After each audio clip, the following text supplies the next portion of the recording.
course of my career, I've met many people who are struggling in different areas of their life, whether it be in a relationship, issues with parenting, or a personal issue such as depression or low self-esteem. Many people don't have the financial resources or time to devote to going to therapy on a regular basis. In hopes to meet the needs of those people, I created this podcast, Top 5 with Chris Taylor, where you learn the top 5 things that you can do right now to change that difficult situation in your life. Today's episode of Top 5 with Chris Taylor, we're going to talk about talking with your alcoholic parent. So we all know how difficult it is having a parent that suffers from alcoholism, and a lot of times you face so much poor treatment from them, a lot of abusive situations. So I don't mean to minimize that there's just a high level of difficulty and negative emotions a lot of times that's associated with trying to deal with an alcoholic parent because of some of the past issues that you've experienced, okay? So we're going to talk about the top 5 things you can do in talking to your alcoholic parent. Okay, so the number one thing that you can do in talking to your alcoholic parent is let go of anger. Letting go of anger is important. It's important because we hold on to anger so tightly sometimes that it becomes more our issue than it is about the person that we're angry about. It's a way that I tell my clients they're losing or giving up control of themselves because they allow that other person to have such an influence and control over their emotional state. Sometimes even just the mere thought of somebody can, create such a frustration and sense of anger that you just will stew and sit in your room or your office and ruminate, and it can just be so unhealthy and bring in so many toxic things into your life, and really within your body it can be sort of the beginning of an environment that can welcome in disease and that sort of thing. So number one, let go of anger. Just let it go. I know it's hard, but please, for the sake of you, let it go. Number 2, act as if it's a new relationship. So what do I mean by act as if it's a new relationship, right? You have all of this historical baggage, there's all of these hurts, you see this self-destructive behavior, maybe you've been sort of the victim of some abusive behavior.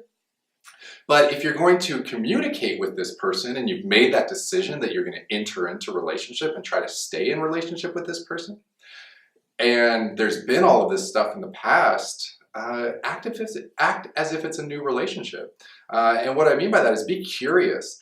Don't have expectations. Don't hold what's happened in the past against them. Now, I caution you because you might get set up to sort of be let down again. So, tread lightly and go in and sort of make people prove that it's safe to be able to communicate in that way. And if it's not, it's okay to pull back a little bit. But again, act as if it's a new relationship. Have an optimistic approach and be hopeful that it's different, sort of this time around. So number 3 is remove expectations.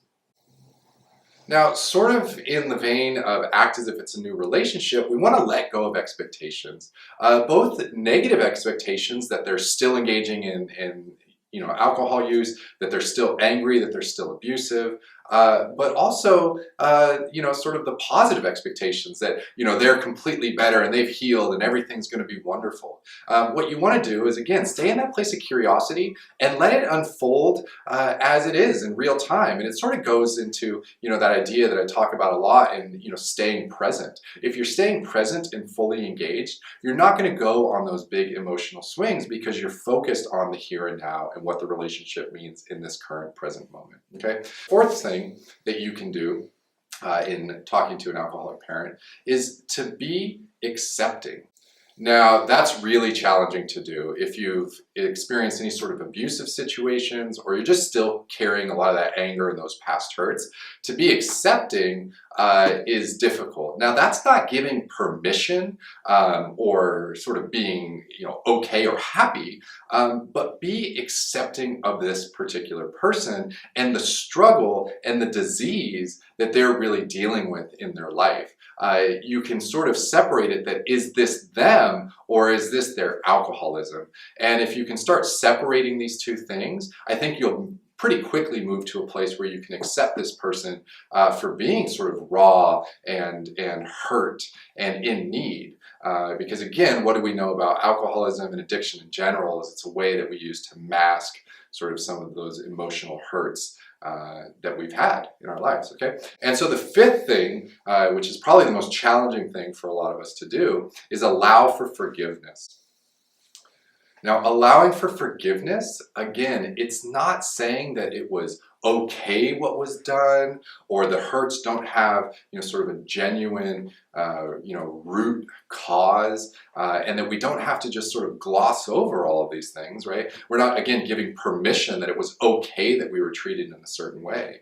But again, when we start holding on to that anger and resentment, and particularly the resentment, it becomes an us issue, and it becomes less about that person. It starts eating away at us, and it starts sort of compromising who we are in life. Again, it gives our control away. When we move to a place of forgiveness, it's an act of release that we can let go. And if you listen to these top 5, really the theme is, how do we let go of all of these hurts, these expectations, the anger, the resentment, and fully move to a place of forgiveness. And when you forgive, you sort of transcend and move past. And really, that's what we're trying to do, is move past all of those hurts in our lives, okay? So those are the top 5 things that you can do today in dealing with an alcoholic parent.